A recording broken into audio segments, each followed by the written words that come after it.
E aquele arqueólogo voltava da sua expedição feliz da vida porque tinha encontrado muitos objetos de valor e estava transportando no seu balão de ar quente. Quando passava sobre um território hostil, inóspito, de repente ele percebe que o balão é apanhado por uma corrente de ar e começa a despencar vertiginosamente. Ele tenta aumentar o fogo, usou todas as técnicas que conhecia, mas era inútil. Ele sabia que tinha que liberar a carga. Começou liberando as coisas que não tinham muito valor para ele, mas não foi o suficiente. Ele teve que liberar todos aqueles objetos que para ele tinham muito valor para preservar o que ele tinha de mais valoroso, que era a sua vida. No Evangelho de São João, capítulo 15, nós vemos que Jesus vai falar que ele é a videira verdadeira e o Pai é o agricultor. E o Pai poda os ramos para produzir frutos. Sim, a videira, se ela não for podada, ela não produz frutos, ela só produz folhas. A pergunta é, o que nós estamos produzindo? Frutos ou folhas? Sim, veja, Evangelho de São João, capítulo 15, a partir do versículo 1. Eu sou a videira verdadeira, e meu Pai é o agricultor. Todo ramo que não der fruto, em mim ele o cortará. Isso significa que quem não produzir os frutos de amor, quem não estiver com Jesus, ele podará. E aí, quando poda, logo o ramo seca. É ou não é verdade? Qualquer ramo verde, ele seca. Veja, e o podará todo o que der fruto para que produza mais frutos.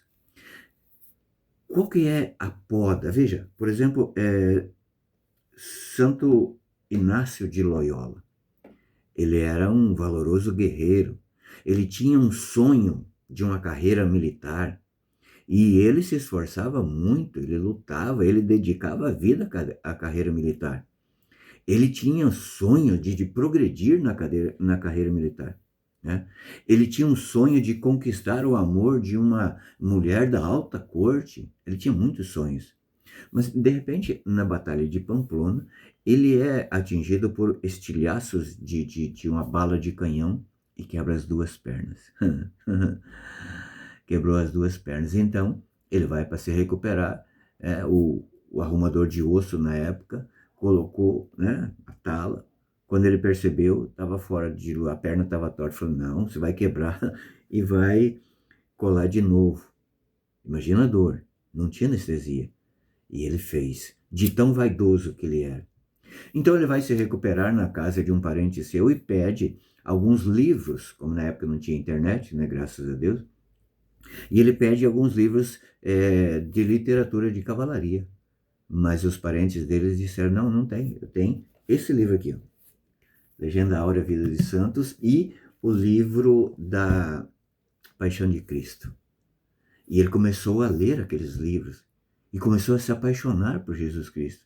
E então ele mudou de general. Ele parou de seguir o general do mundo e começou a seguir Jesus como o verdadeiro general. E ele fundou a Companhia de Jesus. E se nós hoje somos católicos aqui na América do Sul, nós devemos a eles, aos jesuítas. E eles se espalharam praticamente por todos os continentes. É uma obra maravilhosa. Sim, foram expulsos do Brasil por conta da maçonaria. Mas a evangelização que eles fizeram é algo assim indispensável. Né? Grandes santos que avançaram continente adentro, como São Francisco de Sales, que entrou na Ásia evangelizando. Tudo isso por quê? Porque Deus podou ele. Ele tinha todos aqueles sonhos que para ele eram indispensáveis, mas o balão dele caiu. Ele caiu do cavalo. E Deus podou ele e deu muitos frutos e continua dando frutos. É por isso que os santos, eles continuam sofrendo, mesmo depois que já estão no caminho da santidade, mesmo depois que eles já são santos. Por quê? Porque através dos sofrimentos deles, eles compram as graças para nós.